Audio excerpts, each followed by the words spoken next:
தமிழ்நாடு இதுவரை சந்தித்த ஒவ்வொரு தேர்தலும் பல சுவாரஸ்யமான வரலாற்று சம்பவங்களை தன்னகத்தே கொண்டது.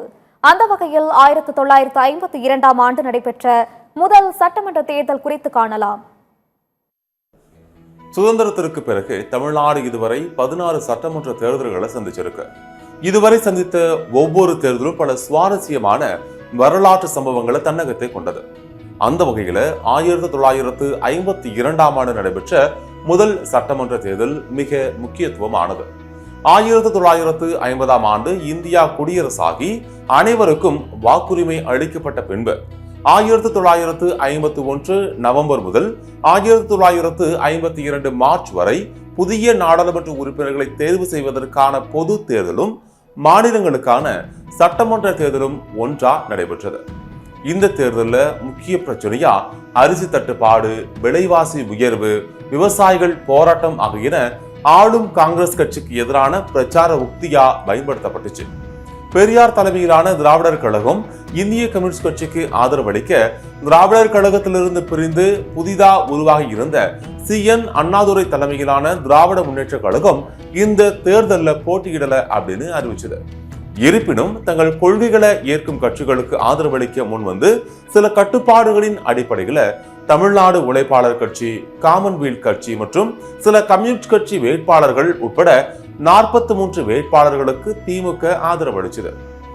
மதராஸோட 375 சட்டமன்ற தொகுதிகளுக்கான தேர்தல் வாக்குப்பதிவானது 1952 ஜனவரி 2ஆம் தேதி முதல் 25ஆம் தேதி வரை 9 கட்டங்களாக நடைபெற்றது.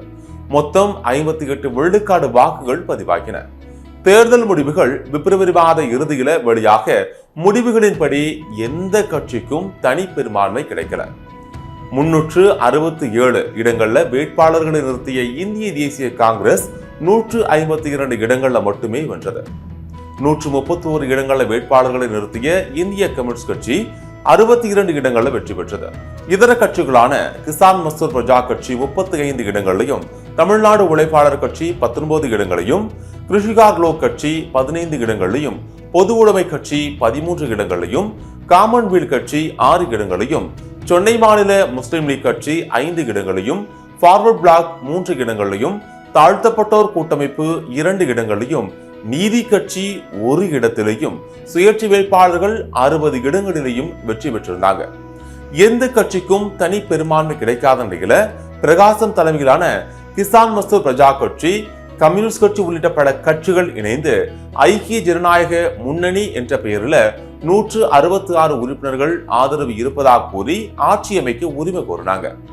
இதற்கு மறுப்பு தெரிவித்த ஆளுநர் ஸ்ரீபிரகாசா ஆட்சியமைக்க காங்கிரசிற்கு அழைப்பு விடுத்தார். இதனைத் தொடர்ந்து இந்தியாவின் முதல் கவர்னர் ஜெனரலா பதவி வகித்த ராஜாஜிய முதல்வராக்க முடிவெடுக்கப்பட்டது. ஆனா அதுல ஒரு சிக்கல் இருந்துச்சு. ராஜாஜி தேர்தலில் போட்டியிடல, மேலும் புதிதா போட்டியிடவும் அவர் விரும்பல. இந்த நிலையில அப்போதைய குமாரசாமி ராஜா அரசு ராஜாஜிய மேலவை உறுப்பினரா நியமனம் செய்ய தமிழகத்தின் முதல் சட்டமன்றத்தின் முதலமைச்சரா 1952ஆம் ஆண்டு ஏப்ரல் 10ஆம் தேதி ராஜாஜி பதவியேற்றார்.